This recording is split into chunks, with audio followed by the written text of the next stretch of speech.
Student, आज हम BSc part second में एंडोक्राइन ग्लैंड्स वाले पार्ट में हम थायराइड ग्लैंड्स की स्ट्रक्चर, उसका function, hyposecretion and hyper secretion के बारे में स्टडी करेंगे। सबसे पहले हम देखते हैं कि थायराइड ग्लैंड की पोजीशन क्या होती है। तो जैसा कि आप डायग्राम में देख रहे हैं, डायग्राम में लैरिंग्स पार्ट आपको नजर आ रहा है और उसके नीचे ट्रेकिया नजर आ रहा है। इन दोनों के जॉइंट वाले भाग पर थायराइड ग्लैंड्स बाइलोब के रूप में पाई जाती है और इस थायराइड ग्लैंड के दो lobe, right and left lobe को जोड़ने वाला जो भाग है उसको इस्थमस कहा जाता है। थायराइड ग्लैंड के बैक व्यू में आप देख रहे हैं, येलो कलर के 4 स्पॉट नजर आ रहे हैं थायराइड ग्लैंड के चारों कोनों पर। ये पैराथायराइड ग्लैंड्स होती है। थायराइड ग्लैंड एक डक्टलेस एल्वियोलर ग्लैंड है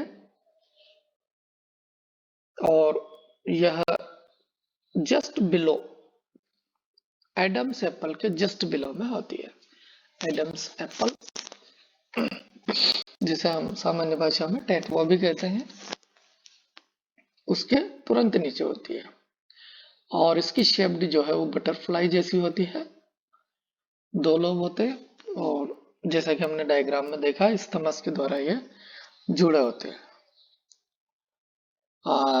और ये ग्रंथि थायराइड हार्मोन स्रावित करती है।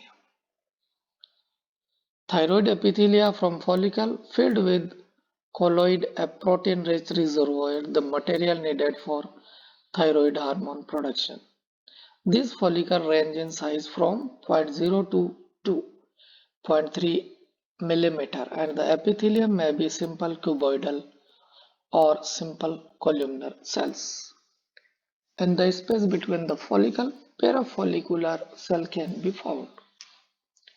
These cells secrete calcitonin, which is involved in the regulation of calcium metabolism in the body. Thyroid के ग्लैंड के फंक्शन में हम देखते हैं, thyroid gland is one of the main regulator of metabolism. हमारे उपापचय का मुख्य रेगुलेटर थायराइड ग्लैंड होता है। दो प्रकार के हार्मोन स्रावित होता है। T3 means triiodothyronine and T4 means tetraiodothyronine. Thyroxine hormone जो है वो T4 या टेट्राआयोडोथायरोनिन को कहते हैं।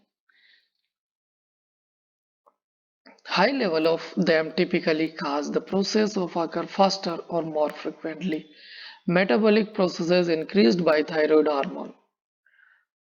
तो थायरोक्सिन हार्मोन के द्वारा मेटाबॉलिक को इंक्रीज किया जाता है, जैसे बेसल मेटाबॉलिक रेट, आधार उपापचय दर को बढ़ाया जाता है। ग्लूकोनियोजेनेसिस मीन्स अन्य पदार्थों से ग्लूकोज के निर्माण की दर को बढ़ाया जाता है। ग्लाइकोजेनोलाइसिस, ग्लाइकोजन को ग्लूकोज में कन्वर्ट करने वाली प्रोसेस को बढ़ाया जाता है। प्रोटीन संश्लेषण को बढ़ाया जाता है। लिपोजेनेसिस मीन्स लिपिड के निर्माण को बढ़ाया जाता है। थर्मोजेनेसिस, बॉडी को टेम्परेचर को बढ़ाया जाता है। अब हम देखते हैं हाइपरथायरॉयडिज्म मीन्स, हाइपर मीन्स अधिकता। थायराइड की अधिकता से क्या होता है? A hypermetabolic state caused by level of thyroid hormone in the blood, mainly due to hyperfunction of the thyroid gland. Thyroid gland की अधिकता से या थायरोक्सिन हार्मोन की अधिकता से कुछ डिजीज या हो जाती है। उनके बारे में हम देखते हैं। पहली है Graves disease.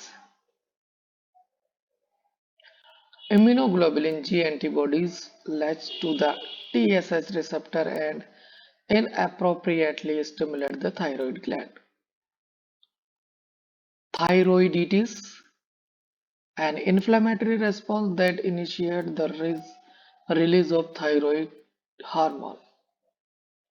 Thyroid cancer very rare, बहुत कम होता है, लेकिन हो सकता है हाइपरथायरॉयडिज्म के कारण। Excessive treatment of sine and symptom of hyperthyroidism.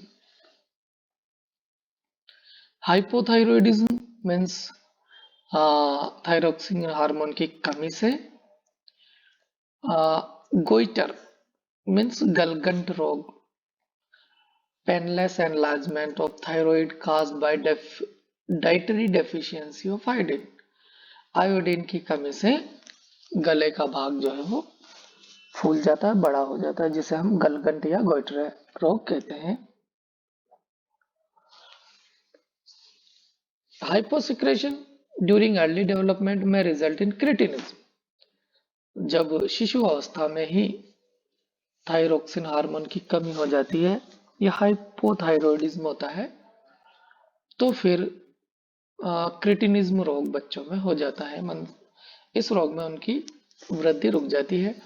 और यदि हाइपोथायरॉयडिज्म की स्टेज एडल्टहुड में आती है तो उसमें होने वाले रोग को हम मिक्सएडिमा रोग कहते हैं। तो ये इस प्रकार से गोइटर, क्रिटिनिज्म एंड मिक्सएडिमा हाइपोथायरॉयडिज्म के कारण होने वाले रोग होते हैं। Thank you.